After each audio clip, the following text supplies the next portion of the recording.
bringing out the fact that he's a virgin and that he didn't think anyone would ever be with him and that he was scared this girl was going to reject him. Like, that was all so real.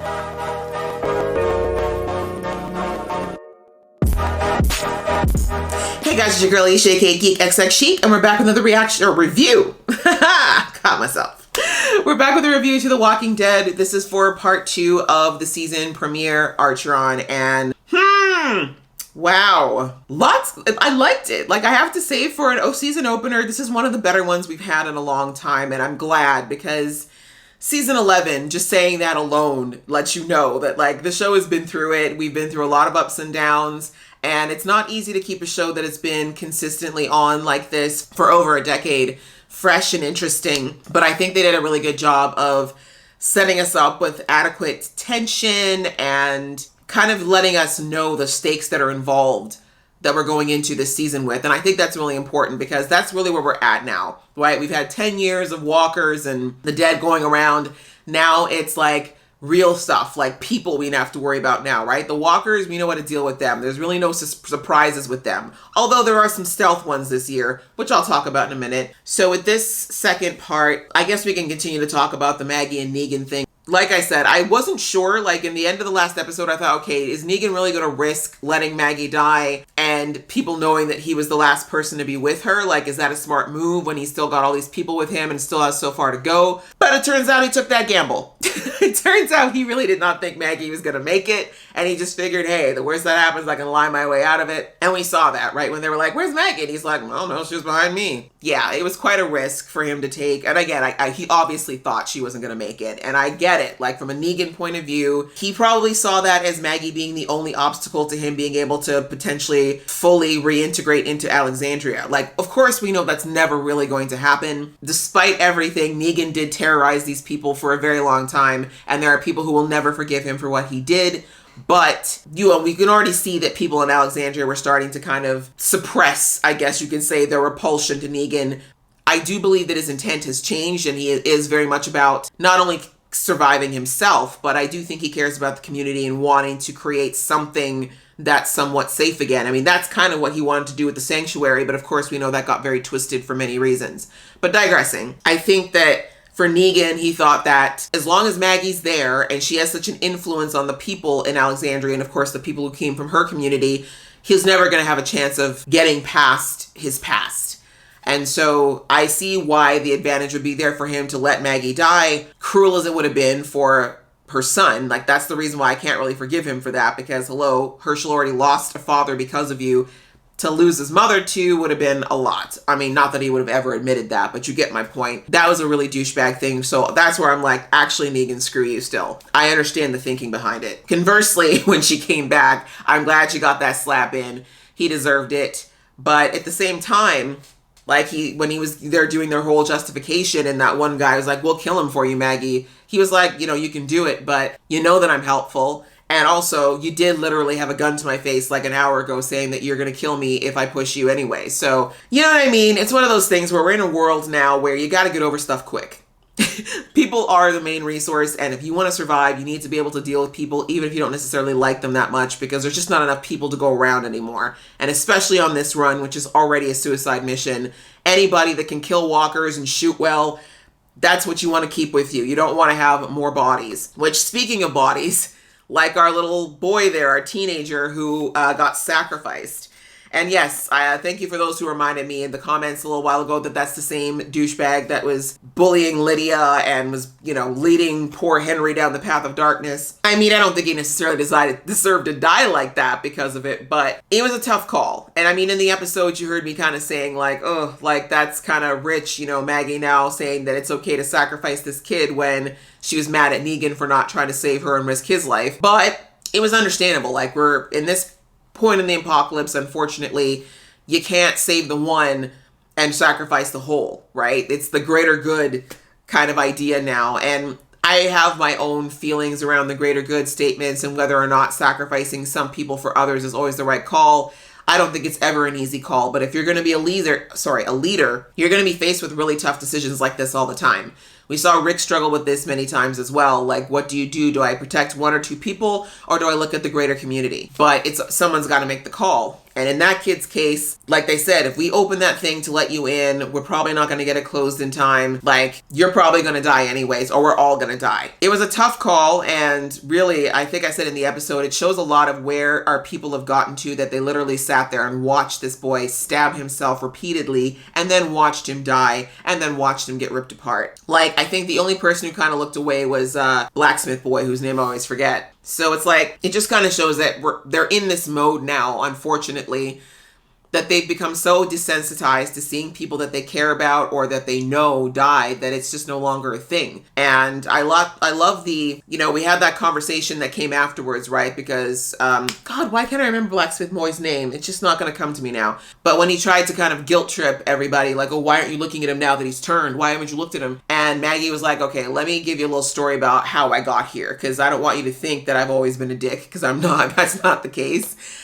And then, of course, she gave us that horrific story about how depraved some people have become, or some who are probably already there but now been given the license to do so. That she's basically said that, yeah, I saw that horrific thing, and honestly, probably if I'd seen that years ago, I would have been like, oh my God, and I would have been terrified, and I would have been messed up for weeks. But now I was just like, oh, wow, these poor girls, this happened to them, and that sucks. But food, like she said, yeah, I look back at that and I'm like, I'm not sorry. Like, I lost a part of who I was in this world. Like she said, like, especially now that she's a mother and she's got someone she has to care about more than herself. Part of that comes with having to make really hard decisions. And it is a them or me situation when you're on your own in this world, right? So yeah, I kind of like that she kind of had to frame it. And I mean, like I said, that story was graphic and horrible, but she really had to frame for him that this is not an easy thing. Like, I didn't just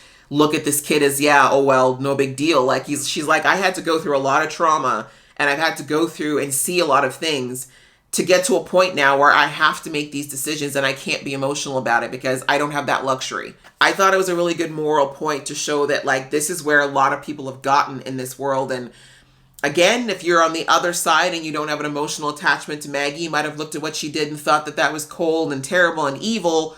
But because we are partial to her, we can see why she's doing this and where she's coming from. But that's the great and wacky, wonderful world of the Walking Dead, is that it's always a revolving moral question around what people are doing to survive and how we view it based on how we view that person. So I thought that was really cool. And I think that it was a great way to kind of frame that, like she's saying, like, I'm willing to sacrifice what I got to survive at this point. That was a very interesting situation. Daryl, with the whole situation, seeing all the writing on the wall and the sayings. I'm sure that's going to be important later, but for now, all I see is a bunch of kind of the things we saw in Fear the Walking Dead with all the end of the world people, but also the note from the kids to the parents, and him taking that package that was left behind with the note in it. I'm not sure where that's coming from, but I don't know if that maybe might be a nod to what's going down with him taking care of Michonne's kids right now, knowing that she's out there, that Rick might be out there. Maybe that was a callback to what he's going through there, but I'm sure that they didn't show us all that, and Daryl being so fixated on the note for no reason, especially considering that it's paralleling what's going on right now in Commonwealth with Yumiko and her brother, which I feel like that segues pretty well into that. The whole situation with the Commonwealth, the assessment, I actually really love, like, how they didn't know that these guys almost escaped is beyond me. I'm like, how did they not know that? How did they not figure it out? But maybe they did and they just didn't care. Maybe they just figured, hey, if they were smart enough to figure out a way to escape. I mean, Princess almost did, right? Several times, and they still took her to the Commonwealth. So I think that they are fine with the escape attempts because it helps them assess, I guess, what kind of people they are. But I thought the situation with Yumiko was great. I loved seeing that scene with her, with Scully and Mulder, basically letting them know, like, listen, I am extremely intelligent. You think I've been sitting here just being scared of y'all? Actually, no, I've been doing my own assessing as well. And she just laid it out. She literally dragged them for filth. No edges left untouched. And I was like, yes, ma'am. Even when the girl was like, where'd you say she studied? She's like, Harvard and Oxford, bitch. Okay. My parents spent a lot of money on my education. It was not for nothing. even in this apocalypse, it's been helping me out. So now that that's out of the way, take me to your people. So I really love that. I love that that was a great moment for Yumiko and a chance for her to kind of show her mettle outside of what we've seen in the show, because we know that Yumiko has kind of always been more of a side character in the series up until now. So I like that she kind of had this moment to shine and give us a little bit of who she was before this all fell, and who she still is now. I love the moment of where that guy came in with the coffee, like, okay, ma'am, okay, I see you, we like you, here's your coffee. What do you need? You need a donut? You need anything else? Should we get you some sparkling water to chase that down with? Get you a pillow? He was about to call her ma'am. I was all for it. So that was great. Princess just being chill. Like literally, I think everyone would have thought from last season or in our introduction to Princess that she would have been the first person to crack in this situation, right? Because she's so all over the place. But lo and behold, Princess holding it down. Princess actually having it more together than Eugene. She rocked it out with her assessment of everybody, as well as being able to keep her mouth shut about the truth of, you know, where they really came from. I mean, she doesn't really have a lot of info anyway. I don't think that the group has told her much about Alexandria and the people back home yet. But still, she stayed with the program and she didn't let these people intimidate her at all. So I think that's a great trait for her, and I think it's gonna be a great trait, for the group going forward. I also have to give my hats off to Eugene giving the Oscar-winning performance of a lifetime. I really loved how they showed how he was shaking underneath the desk when he was kind of panicking, truly panicking about whether or not he should tell the truth, whether or not he should come clean, because he was genuinely scared for his friends. He was genuinely scared for himself. The isolation technique was really starting to work for him, but I love how they showed how he was panicking with that shaking. And then you see him, he just gets calm and he just puts his hand on his lap. And that's when I was like, okay, Eugene's about to lie.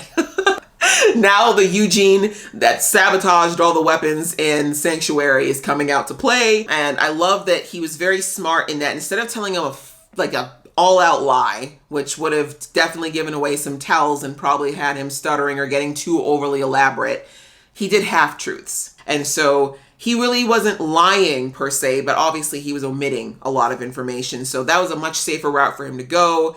The honesty in there, that of course bringing out the fact that he's a virgin and that he didn't think anyone would ever be with him and that he was scared this girl was going to reject him. Like that was all so real and so vulnerable that despite Mr. I went to West Point giving him the look, like you could tell he was affected by it, because like I said, true vulnerability is very hard to resist. Most humans can't see that and feel negatively towards it, because we've all felt vulnerable at some point or another. So that was a really, really good move on Eugene's part to expose that vulnerability in front of him, because that kind of got him thinking like, there's no way this guy could be lying. It worked for him and it obviously helped him pass the test. Good on Eugene. He has definitely grown since we saw him first in this show. So it's great to see that all these characters have had real growth in the way that they are and the way that they handle pressure and situations. And I'm very excited to see now what Commonwealth is going to look like now that they've passed that test and are able to get citizenship in their world. I think that they're going to continue the way they are right now as far as assessing if Commonwealth is a safe place that can really help Alexandria and the people in it. But I also think there's going to be a seduction factor as well, because Commonwealth, as Yumiko brought out, has got resources, they're organized, they're structured, they're probably quite safe. It's going to be a very sexy place to want to stay as opposed to going back to the ruins of Alexandria. And then, of course, how we ended the show with everyone starting to head to that place that Maggie said had the resources for them to stock up on until they get back to Meridian. The attack. They got attacked by what looks like a gang of, I don't know, Friday the 13th rejects. I'm not sure what we call them, but they were waiting. They were waiting for their asses, and wow, that death, like, I'm like, why does C. Thomas Howell only do one episode? He's like becoming the Willem Dafoe of TV series. There's so many shows I've seen that guy come on and do like one episode and then be gone. I'm like, yeah, I was not expecting that death like that, because I didn't even think he was going to survive. I was like, dude, in the tunnel, he looked like he was done for, but apparently he got to survive just to get an arrow to the face. So at least it was quick. But yeah, it looks like the folks that were terrorizing Meridian have either grown or they've spread out, because Maggie did not say that they were out here. She said that they were still in Meridian, and she also said that there was only a handful of them. That's more than a handful. So either they didn't see how many people were there, or like I said, potentially they're growing in ranks, but our people are not in a good spot. They're out in the open, they lost the ammo bag, and now these folks have got arrows from what we've seen, And it looks like they probably got other weapons as well. So it's going to be hunting season again, except unlike with the last time they encountered one of these, it's not just one of them. So things are about to get real. And the preview definitely looked like things are going to get very juicy. Father Gabriel going to some dark places. And hey, I mean, we've been seeing that coming since he strangled that whisperer in the jail cell. Father Gabe's got some resentment. He's got some darkness he needs to let out of his system. So if there's a time to do it, now is it. That was a great episode, guys. It's definitely a good start to the season, as I said before. I like this. If they keep it going at this pace, I think we're going to go out in season 11 with a bang, and that's what I would hope for this show after all this time. So I hope you guys enjoyed watching this. If you did, please go ahead and give it a thumbs up, and we will see you in the next video.